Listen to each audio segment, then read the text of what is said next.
গতকালকে তোমাদের একটা ইনফরমেশন দিয়েছিলাম যে তাণ্ডব সিনেমার মধ্যে জয়া আহসান যে ক্যারেক্টারটা প্লে করছে সেটা কোন চরিত্র, মানে কোন ক্যারেক্টার।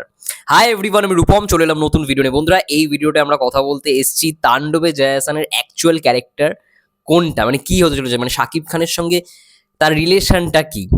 তো প্রথমে বলে রাখাটা দরকার, ইউটিউবে অলরেডি ক্রিয়েটার কালেকটিভ ইভেন্টের ব্লগ চলে এসছে আমার চ্যানেলে, অবশ্যই দেখে নিতে পারো এবং জানিও তোমাদের কেমন লাগলো। তো মূল বিষয়ে আসা যাক, সেটা হচ্ছে তাণ্ডবে জয়া আহসানের ক্যারেক্টারটা একজন সাংবাদিকের ক্যারেক্টারটা, মানে ক্যারেক্টার প্লে করছে, সাংবাদিকের একজন চরিত্র প্লে করছে।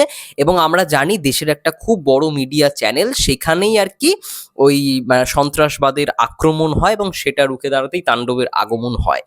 এবার শাকিব খানের সঙ্গে জয়া আহসানের ক্যারেক্টারটা লিঙ্ক আপ কি, যেটুখানি সূত্রের খবর জানা যাচ্ছে শাকিব খানের বোনের চরিত্রই হচ্ছে জয়া আহসান। ইয়েস, শাকিব খানের বোন জয়া আহসান থাকবে এবং আই থিঙ্ক কোনো কারণে জয়া আহসানের হয়তো মৃত্যু হবে, জয়া আহসান হয়তো মরে যাবে, মানে মারা যাবে।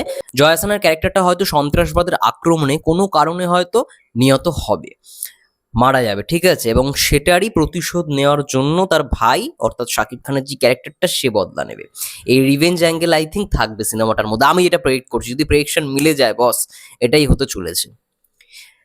ধরা যাচ্ছে বোনের ক্যারেক্টারটাই, আমি এটা শুনতে পেলাম যে বোনের ক্যারেক্টারটাই প্লে করছে জয়া আহসানের ক্যারেক্টারটা এবং সে সাংবাদিক থাকবে। অনেকে বলেছিল শাকিব খানের নায়িকা চরিত্রে জয়া আহসান, তো আলটিমেট নায়িকার চরিত্রে থাকছে না, এটা খুব ভালো একটা বিষয়। বোনের চরিত্রে ভালো মানাবে, আমার দেখে মনে হচ্ছে ভালো মানাবে। এবং আমার মন বলছে শাকিব খানের আরো একটা লুক থাকবে, যেই লুকটায় তাণ্ডব হবে ভাই। যেই লুকটা আমরা এখন দেখছি সেটা হয়তো তাণ্ডবের মেন লুক নয়, মেন লুক ভাই লুকিয়ে রয়েছে আই থিঙ্ক ওইটাতেই। ভালো একটা বিষয় হতে চলেছে।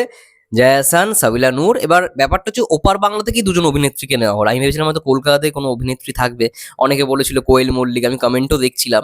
সেটা আই থিঙ্ক হবে না। কোয়েল মল্লিক তো বলেই দিয়েছে যে তার এই বছর ৩টে সিনেমা রিলিজ, তাণ্ডবের নাম সেখানে তিনি উল্লেখই করেনি, তো এটা কনফার্ম কোয়েল মল্লিক কিন্তু থাকছে না। আমি অনেকদিন আগে থেকেই তোমাদের বলেছিলাম যে কোয়েল মল্লিক হওয়ার চান্স একেবারেই নেই, যতই উইকিপিডিয়াতে থাকুক। অনেকদিন আগে যখন কোয়েলকে নিয়ে ভিডিও বানিয়েছিলাম, কোয়েল মল্লিককে নিয়ে ভিডিও বানিয়েছিলাম, তখনই বলেছিলাম তাণ্ডবে কোয়েল মল্লিক থাকার সম্ভাবনা একেবারেই নেই, একেবারেই নেই। তো এই হচ্ছে বিষয়, দেখা যাক কি হয়।